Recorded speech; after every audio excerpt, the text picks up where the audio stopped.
breaking at 11. 7 people walk away alive, but with painful burn injuries after a boat exploded on Lake Lanier. Atlanta News First reporter Alani Latang is live on Lake Lanier in Buford tonight. And Alani, you actually just got some new information from authorities. Yeah, we're now learning that 7 people got injured with 2nd and 3rd degree burns, all of them going to the hospital. But a very traumatic scene for a lot of people that saw it and then were watching the rescue happen. So what we know from officials from the Department of Natural Resources and Hall County Fire is that that boat was being towed when it suddenly erupted and exploded, sending up 5-foot flames near the Margaritaville area of Lake Lanier.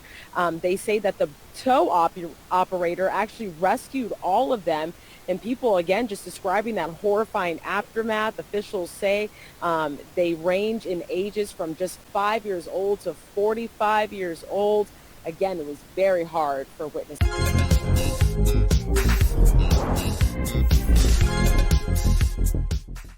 Southern Soul EZP, Southern Soul ATLFM.com. This is EZP.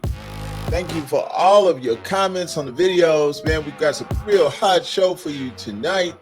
And this is a special weekend. Of course, the holiday weekend. Many of us celebrated, many of us chilled, many of us were out on the lake, and we had a fire on the lake. You saw that video. A fire, actual fire on a boat. They don't know the cause of the fire yet. Of course, Southern Soul family, we have ancestors that are buried out there, Oscarville, and many of my European friends, they're going, man, you're there's theorists, conspiracy theorists, good and darn well, there's no such thing as magic. There's no such thing as your ancestors coming out of that water, drowning people. There's no such thing as the ancestors creating fire on that boat, burning it up, and everybody having 3rd degree burns, 2nd degree burns. Why don't you stop that, EZP? Well, my ancestors are telling me that there's a possibility that you shouldn't traverse Lake Lanier in certain situations, terms, and conditions.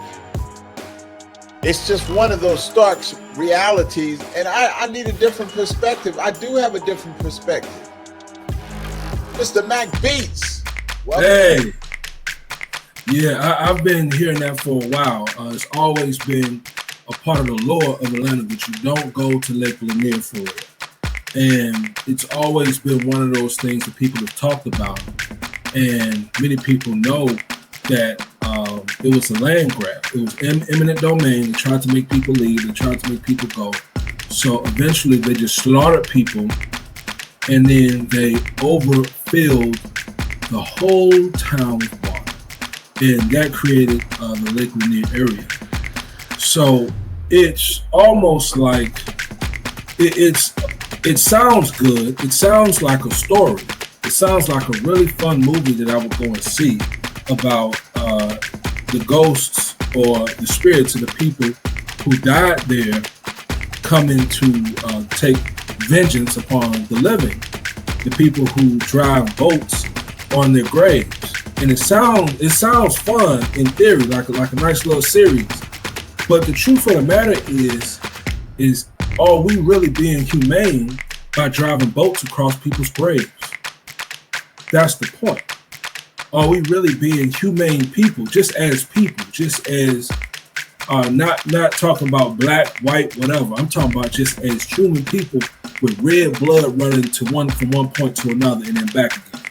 Are we really being humane people by running boats over people's graves and making light of people passing away in some of the most nastiest ways that you can pass away?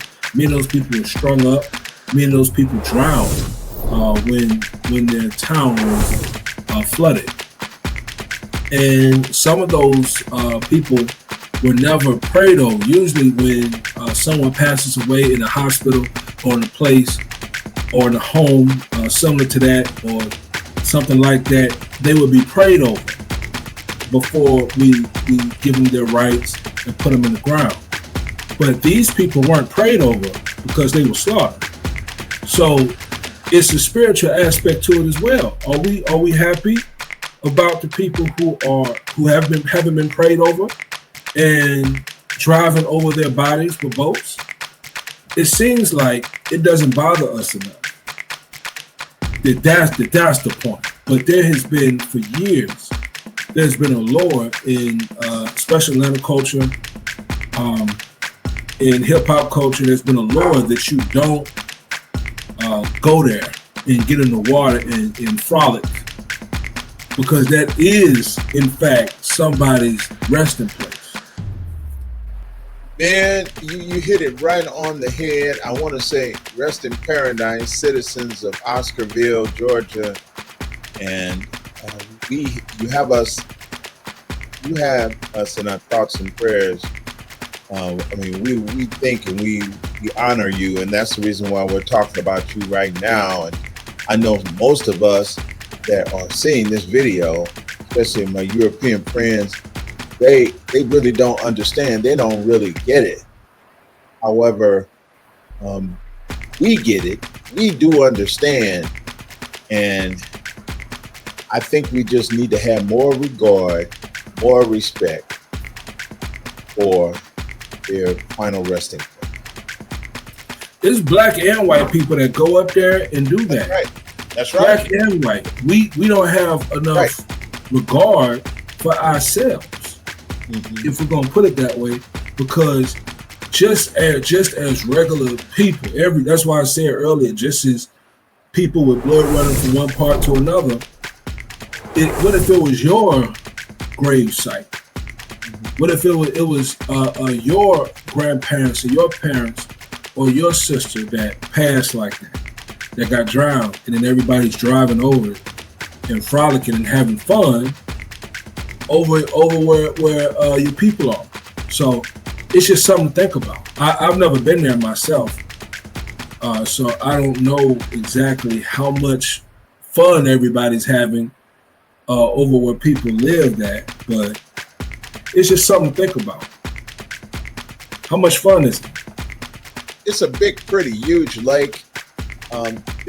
Usually people frequent the lake around the holiday season. It's many acres, and it's a recreational area. Also, it's a reservoir for water here in Georgia. It runs all the way down to Florida, and so it does have a purpose. It's just that the major purpose is overlooked in the beginning. So we ask for regard, we ask for respect for our ancestors, and we honor them. Now, as we switch gears a minute here, Mac Beast, the Great Stone Mountain, where Jefferson Davis and Robert E. Lee are pictured on the mountain, a civil rights organization here in Georgia wants to open a museum to honor the civil rights movement, John Lewis and Martin Luther King, and all the civil rights icons, Joseph E. Lowry here in Atlanta. We're known all over the world for that. So the Confederacy organization that represents Stone Mountain filed suit in court because our representatives have attached Georgia law to the mountain in terms of putting artifacts or interfaces around the mountain that is against the law. And so that is interesting that they have filed suit, Magbees. It really is. I bet if they were doing a museum about the history of the Klan like they have in Kennesaw, I bet they wouldn't have filed suit with that, because it's those two museums are still operational in Kennesaw today. And I know that's a whole different matter, but defacing the mountain wasn't a problem when they were carving Confederate heroes into the side of it. It wasn't a problem then. But I bet if someone reorganized the mural of the Confederate generals in a way of, say, carving off the faces or the words of the Confederate generals there, and remove the mural on the side of the mountain, I bet they would have a problem with that. But it's the subject matter. It's the subject matter that is bothering them, not the fact that it's a museum, not the fact that they put it on Stone Mountain. Nobody really has enough of a problem to remove those things because they like that they're there. A lot of people like those Confederate murals are there.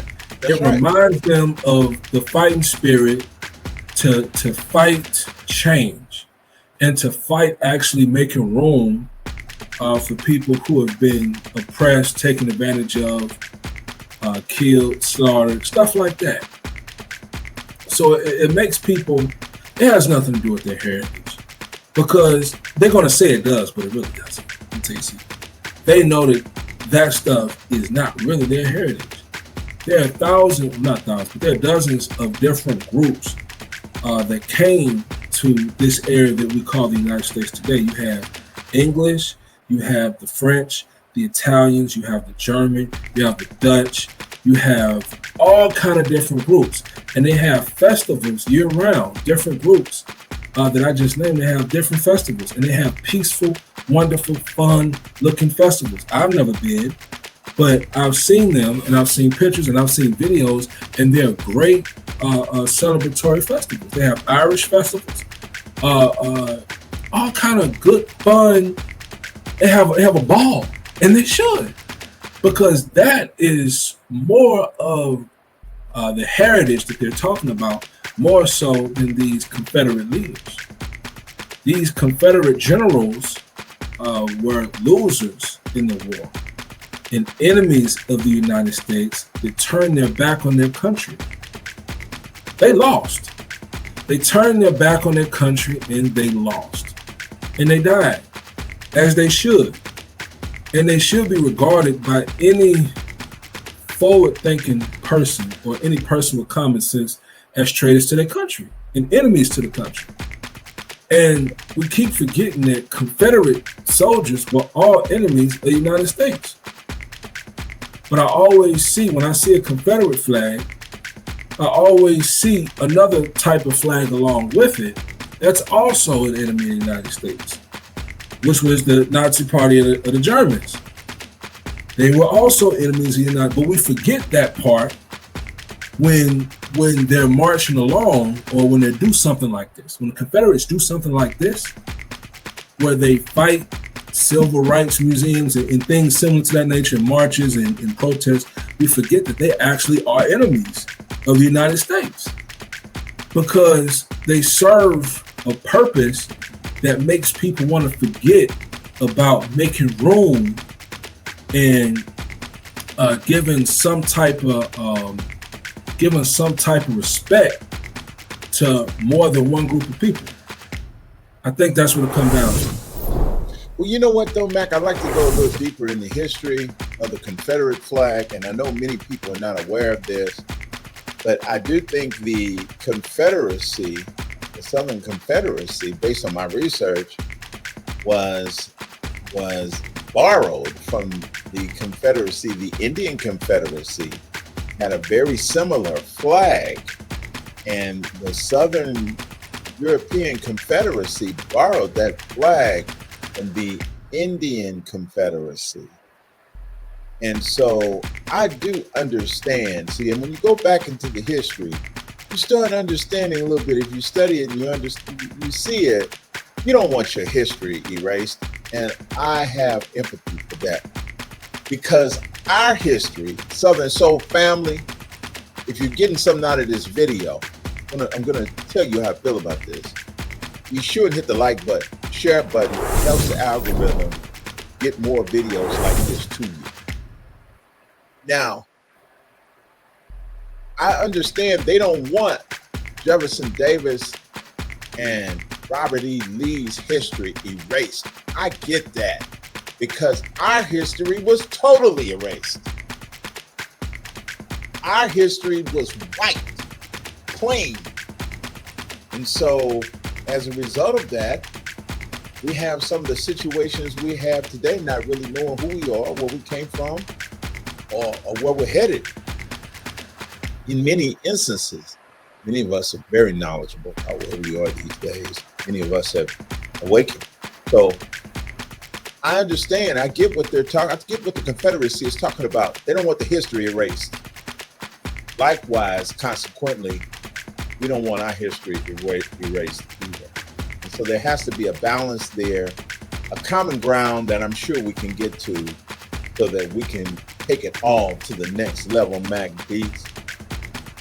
And I'm actually looking at it as if they lost and they got beat and they lost, and their message was such that it was, why are we so concerned with their history anyway?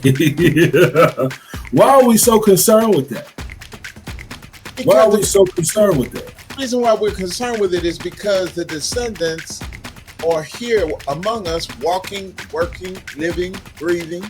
They're here, and they don't want their ancestors just wiped off the table, similarly like we were done. We were kind of wiped off the table, man, where our whole existence is being removed, even in school systems today, especially in Florida, not in Georgia so much, but in Florida, the school systems are not even talking about the things that we did. Not talking about the Seminoles in Florida, not talking about the Chickasaw, the Cherokee, the Choctaw.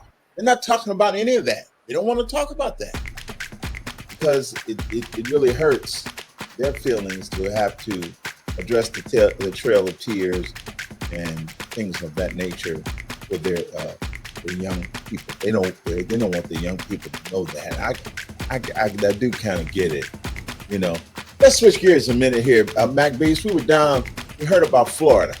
Florida now is a young man that a Dunkin Donuts. Matter of fact, I'm drinking Dunkin Donuts, playing this club. And this guy was working behind the counter, and this belligerent man came in, European man came in. He was belligerent. He was complaining about the service, complaining about this. He's always in there and he's always complaining. Well, the young melanated man from the back came up to address his concerns, and they started arguing. And before you know it, the man that came in and complained called the man the N-word. And then he said, "Sir, please don't call me the N-word anymore." And as you would know it, man looked at him and called him the N-word again. But then he turned around and punched the guy in the face and knocked him down on the ground, the concrete floor, the Dunkin Donuts. He hit his head, went into a coma, consequently died 3 days later. So we should mention this because many of us in the melanated community in Southern Soul family are called derogatory terms in heated moments. And of course, terms of endearment amongst ourselves sometimes. So what's your take on it, Mac Beats? Well, I heard the guy that got his head rocked, got his head sprung like LL Cool J. I heard he was a sex offender. That's correct. I heard he was a sex offender with a long rap sheet. Mm-hmm. And not that he should have been knocked into the stairway to heaven like the OJs or nothing like that. But I would hope that in the future, because it probably, if he's been there and complaining and arguing with people and yelling at people and doing all that, then he's probably been doing that for a long time. And it probably released stress to cock back and give him that Holyfield hook. Oh my goodness. That it gave to him. And what I want to tell everybody is it's not worth it. Don't put your hands on these super old people that can't stop calling you that. you got to go ahead and call the boys on them. You got to go ahead, get on your phone, call 911, saying somebody's disturbing the peace, and get them arrested and move on. You can't. You if you're gonna do that, you got to do it on your own terms. It doesn't make sense for somebody to come in and disturb you while you're working repeatedly over and over again. Okay, if you mess up service and he talks about it, fine. But if somebody's coming in and using that word and they're trying to get under your skin, they only use it because you don't want them to. If it was any other word that they used and that was used that way, and they knew it offended you, and they know that you don't want them to say it, that's the only reason why they gotta say it. It's because it's said in songs, it's said in music, it's said between people from time to time. But they only say it because they know that you don't want them to say it. That's it. That's all it is to it. And that older guy knew that that young man would be offended by that word, and that's why he said it. He used it as a weapon to get under his skin and to make him feel bad. And when somebody does that while you're working and they're disturbing the peace, you got to go ahead and get on the phone. You can't put your hands on him. I bet he felt better, but he was scared when he saw that man on the ground bleeding, not moving. But I don't know how close he got to the man. I haven't seen the footage. I don't know if the man got up in his face or if it was self-defense or if the guy was posing like he was about to put his hands on him. But we're not there. We're not at the point where we need to be putting our hands on folks for words. Especially guys like that. He probably could have sneezed too hard and blew the guy off. If he can punch him one time, he dies. So I don't know. Maybe if he was in the man's face or posing like he was about to fight him, maybe then, yeah. But I don't know about the cold cop. Family, if you're getting something from the video, hit the like button right now so the algorithm can send this video to our family members and people who are interested in these events that we're sharing with you right now.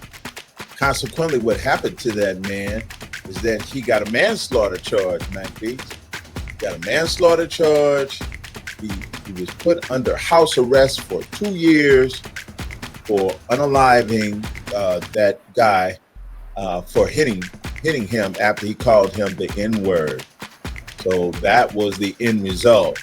House arrest for 2 years, felony probation, and so the charge was leveled upon him. Although it was a sympathetic aggressor. They had sympathy for him being called the N-word that way in a derogatory fashion. Hey, right. Man, what about this hot sauce baby? Man, this hot sauce baby is rocking. I love it. I put it on just about everything. It's coming and it's going. And you know what? I'm a hot sauce fan. I done emptied out several cases of hot sauce. And when I got across this hot sauce baby, I put the mall down. I put the other stuff down because the hot sauce baby is just that strong. So what I like to do is I like to put the ghetto sauce together with the hot sauce baby, and it's rocking. And I really enjoy it. That's why I had to get a case of it because I put it on everything. Most people that know me know I eat kind of selective. I don't eat everything, but when I do eat, I like it kind of hot with a lot of flavor. So I had to put the hot sauce baby on everything. I love it, love it, love it. Backbeat Stick is home. So what you want to do is sauce up that like button, heat up that comment section, share it with your friends, and get you a case. Get you a case of that hot sauce baby. Thank me later. We out! Y'all on the radio, Southern Soul, ATL, FM.com.